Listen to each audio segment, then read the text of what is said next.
और अब तमाम खबरों पर विस्तार से नजर डालते हैं और बड़ी खबर उत्तर प्रदेश से है, जहां उत्तर प्रदेश की सरकार ने नई सोशल मीडिया पॉलिसी जारी की है। नई सोशल मीडिया पॉलिसी को मंजूरी दी गई है। देश विरोधी पोस्ट पर उम्र कैद तक की सजा का इसमें प्रावधान किया गया है। तो वहीं यूट्यूबरों को 8 लाख तक के विज्ञापन देने का भी इस नई सोशल मीडिया पॉलिसी में प्रावधान है।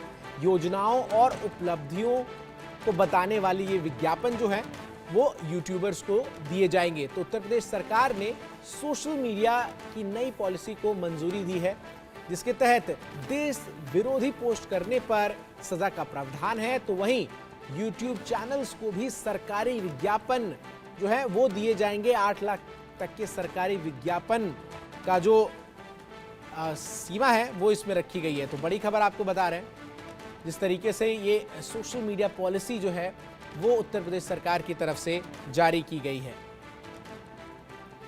अधिक अपडेट्स के लिए इस पूरी खबर पर हमारी सहयोगी निकिता सरीन लखनऊ से तमाम अपडेट्स के साथ जुड़ रही है। निकिता, जिस तरीके से ये पूरी सोशल मीडिया पॉलिसी सामने आई है, क्या कुछ इसके अहम बिंदु हैं, जरा दर्शकों को समझाइए। देखिए चंदन, जिस तरीके से कल आपको बता दूं कि मंगलवार को मुख्यमंत्री योगी आदित्यनाथ की अध्यक्षता में कैबिनेट बैठक हुई थी और इस कैबिनेट बैठक में जिस तरीके से डिजिटल नीति 2024 की अगर मैं बात करूं तो उसको मंजूरी दे दी गई है।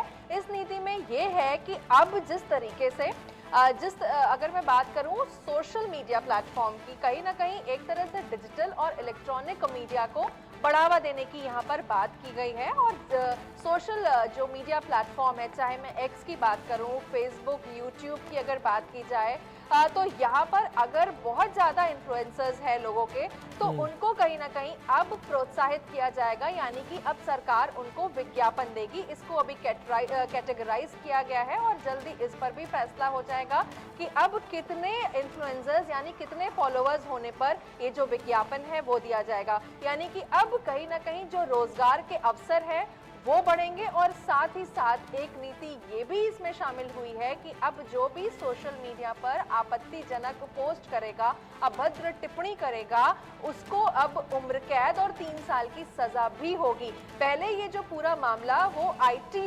डिपार्टमेंट, इंफॉर्मेशन टेक्नोलॉजी द्वारा पूरा हैंडल किया जाता था, लेकिन फिलहाल अब इस पर सरकार अपनी नीति लेकर के आई है। तो कहीं ना कहीं एक ये पॉजिटिव एंगल ये भी है कि इससे रोजगार बढ़ेगा और जो भी सोशल मीडिया इन्फ्लुएंसर्स हैं उनके लिए कहीं ना कहीं उनका प्रोत्साहन बढ़ेगा।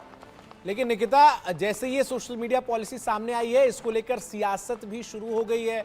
पवन खेड़ा कांग्रेस के प्रवक्ता हैं, उन्होंने कहा है कि सोशल मीडिया को अपने नियंत्रण में लाने के लिए ये पॉलिसी लेकर उत्तर प्रदेश की योगी सरकार आई है और खासतौर पर सजा का जो प्रावधान है उसको लेकर जो विपक्ष है वो योगी सरकार पर हमलावर नजर आ रहा है।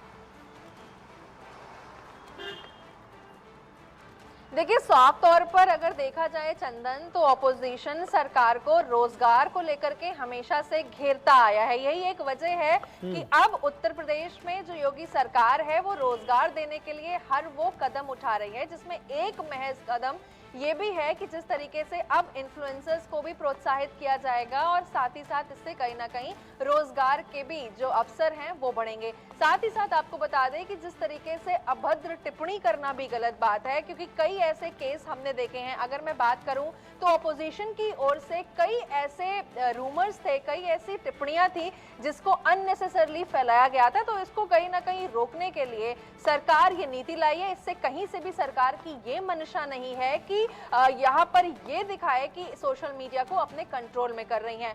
विकास की बात करूं, डेवलपमेंट, इंफ्रास्ट्रक्चर, इकोनॉमी को अगर देखते हुए मैं बात करूं तो ये सारे डेवलपिंग टास्क, विकास की पॉलिसी जन जन तक पहुंचाने के लिए सरकार का ये एक बड़ा कदम है।